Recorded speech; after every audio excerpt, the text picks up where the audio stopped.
Hello, my name is Ivan Konstantinov and I'm gonna be submitting this for my assignment for Games Network Programming. Here I'm gonna explain some of my code and let's start. The first will be the connect to server. It is assigned to a game object in the first scene. It is responsible for the game to connect to the server. So what is happening here is when one of the clients is connected to the master, they are joining the lobby. Once they have joined the lobby, the game loads to them the main menu scene, which is the one with input fields where you can input different text for the room so the other player can join using this text. And if a player is disconnected for some reason, we are printing out the disconnection reason. Alright, then we have the next scene, which is create and join rooms. In there we have two input fields and two game objects. The game objects are just references to the canvases, so I can enable and disable them on specific situations. The first function is create room. What is happening there is we are telling Photon Network to create a room, and on the next one, on join the room, we are just joining the room by pressing the specific button. Then we have, if the room has been successfully joined, then Photon is holding our game level, which is the game itself. And then we have two functions, which are if specific button has been pressed, so we can show the how to play screen and get back from it. The next one I want to talk about is the movement script. This is how pretty much this is everything for our player. We have animator, a rigid body, a box collider, a jump speed,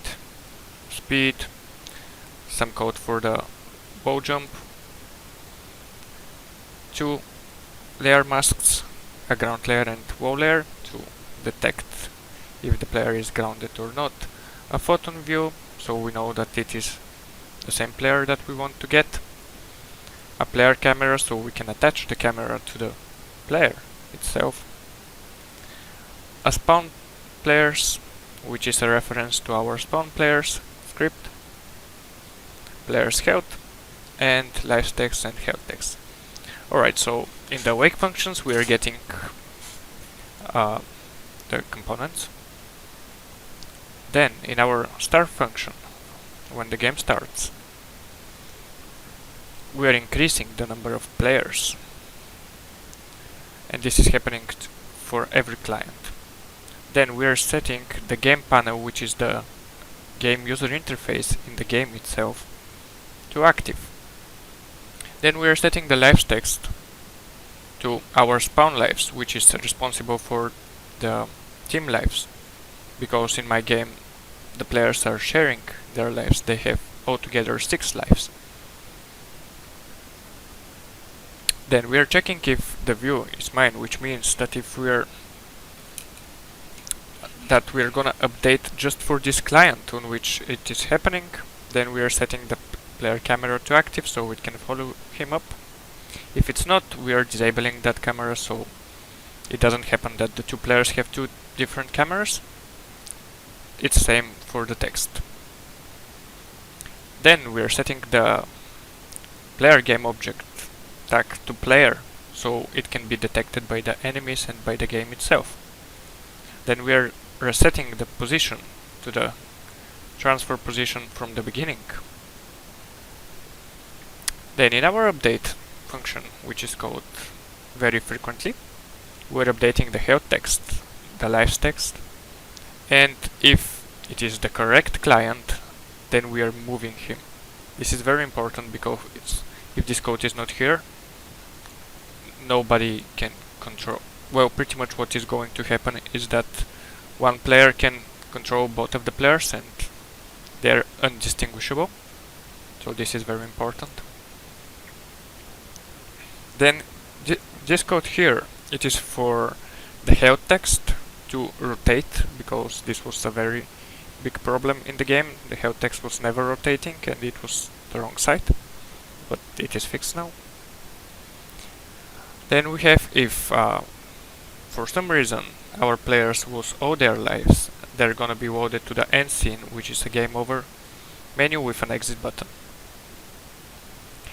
Then we have some code for the jump. It's just basic jump, nothing specifically.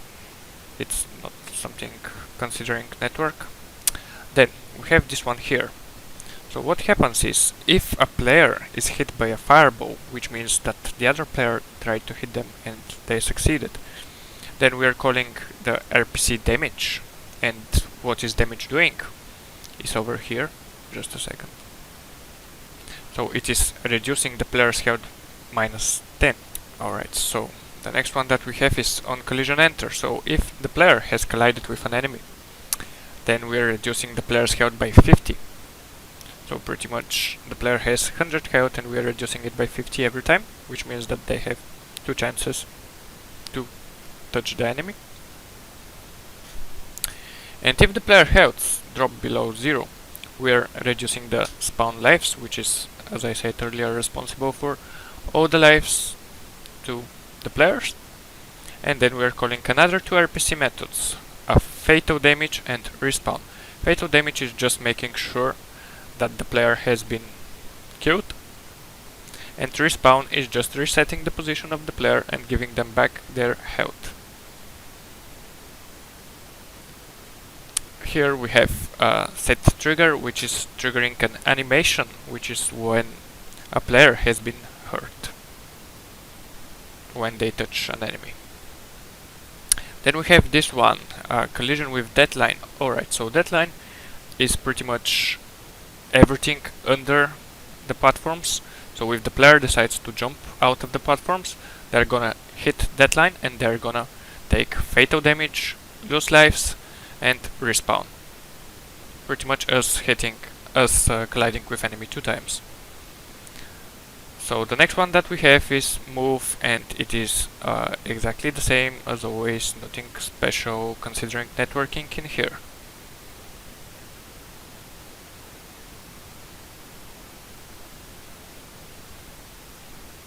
Same for is grounded and holding on low, it's just normal code. Oh, and then we have a very interesting thing, which is called on photon serialized view. So what happens here is that if we are the one sending the information, then we are sending direction, spawn lives, and player health. And the other player, who is the receiver, they're receiving direction as a float, spawn lives as an int, and player health as a float. This is how we transfer information from one client to another. It is very useful. Alright, and then all our functions that are using this one over here, view.rpc, they need to be upon RPC so they can work, as we can see here. Another important function is the player attack. So what is happening here is that we are checking if the view is mine, which means if we're on the correct client, and if it is, then we are checking if the mouse button, the left mouse button was pressed, and if it was, we're starting an attack. An attack is a game object. Fireball shot is being instantiated by Photon Network instantiate, and what is happening is, in the game, in front of the player on the fire spot, a fireball is created and it is shot in the direction of which the fire point is looking. Then what is happening, we are playing sound by an RPC function, which is over here. Another important thing is, in spawn players, we are instantiating the players based on array of count of players -1, and we are getting that position, and we're instantiating the players on different position. Alright, so the next script I want to talk about is AI Patrol. This is how the enemies move. As we can see, I didn't show here, but the player is also inheriting this one, mono behavior pun and ipun observable. This is for the photon view in the game scene to be able to detect what is happening. So in the enemies, the interesting thing is the movement. So it's very important here, and it took me a lot of time to realize that it was moving both of the enemies at the same time, and the animation was glitching. But after I did that photon network.isMaster client, now it's moving it only once, so pretty much it is patrolling only if it is on the master client. Then we have a photon view is mine. We need to check if it is the correct client and if the enemy health is 0, and then we're gonna send a RPC function die, which is this one. And what is it doing is it is destroying the specific enemy and increasing the player score by 2. Then if we get to 10 score, which is the winning condition, what happens is that the RPC is called and it is a victory screen. So what is victory screen doing is that it is transferring all the players to the victory screen, where they have a victory text and option to exit the game if they want. As we can see, it is a pun RPC again, so it can be called as an RPC. Alright, so another interesting thing is the flip mechanic. So how it works is that the enemy is detecting if they're staying on ground, or pretty much if their children, which is just a bit in front of them, is not on the ground. And if it is not on the ground, it is rotating the whole character.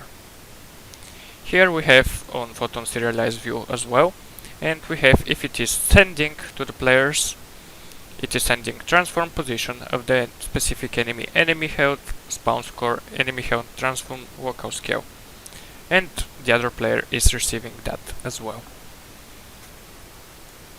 Alright, so we have another interesting function, which is spawn players. Here we keep pretty much all the global variables, or let's not call them global, all the variables that are shared, so we can access them easily from the player movement as well from the AI patrol class.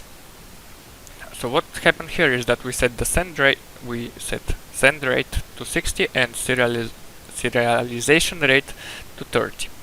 Then we get the view, the photon view component. Then on the start function we are setting the timer, which is updating all the time, and as we can see here, it is only if the players in the lobby are more than 1.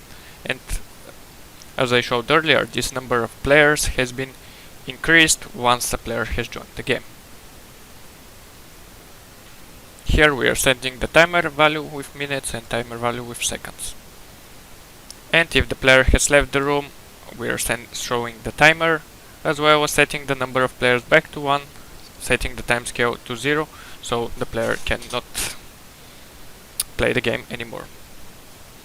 Alright, so some considerations that I have and something that I would do better is first, I'm gonna make more levels for the game, and then there is some glitches which needs to be fixed, especially with the AI patrol. It's not getting hit all the time, and I would like to fix that. I believe it's some kind of network problem, but I just couldn't find where it is. About securities, I don't believe that there is something considering securities in my game. Probably I'm gonna make more secure lobbies, so everyone are going to have their registration and their login details to join the game. Anything else? The replication, I believe, in my game is fine. Everything is moving as it intended on both the clients, so it should be fine. And for the data, it is thinking good most of the times. There is some issues with the lives, but it can be fixed for like a week or so. Alright, that was about my project. Thank you very much for listening to me, and have a nice day. Bye.